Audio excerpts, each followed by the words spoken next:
very reason to live could be lost, and only the survival instinct kept going.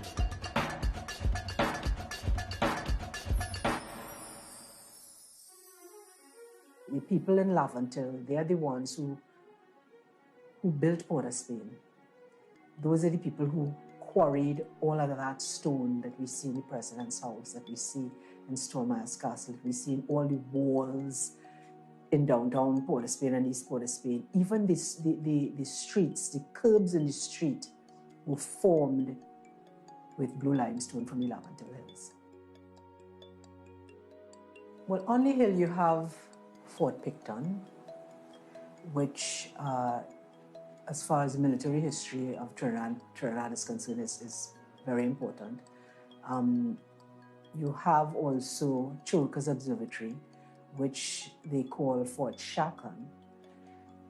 Churka's Observatory is actually of international importance because that is where the Churka, who was an astronomer, he fixed the New World to the Old World via lines of longitude and latitude.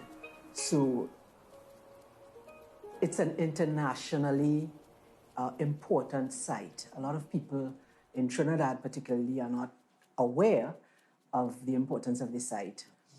You have Our Lady of Fatima Shrine on the top of the hill, which the statue in particular is what would be the most important historic feature of that, because it sort of stands up there and looks over Port of Spain. So it's really amazing.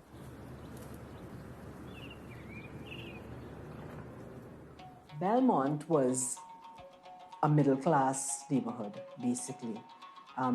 That's where a lot of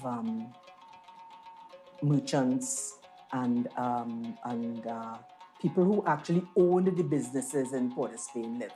So you'd find some of the houses a little bigger, and the areas, but there are areas even there where there are very narrow streets and lanes, like when you on Belmont Circular Road, just off of the Savannah. Once you just have to go in some of those little streets on your right-hand side, and you'll see little lanes winding around and whatnot. These older buildings were built by craftsmen. They weren't just laborers, they were craftsmen. They were talented, they had passion for what they were doing, and they worked at what they were doing as if it was art. You see some fretwork that looks like little animals running. And you immediately think, well, maybe the person who lived in that house, maybe he used to like to hunt, and he wanted something like that related to him. We have another house in Belmont that the fretwork is a series of harps. It's just it looks like a wedding cake. It's just so lacy and pretty. And that was normal. That was just normal. And so the craftsman, he personalized what he was doing depending on whose house he was doing it. When we talk about our vernacular architecture here, we have to be very mindful that it's influenced by all the various people from different parts of the Commonwealth that worked for the British government, who came here, all the various people and Trinidadians who went to various Commonwealth countries to study and to do things and came back with their ideas.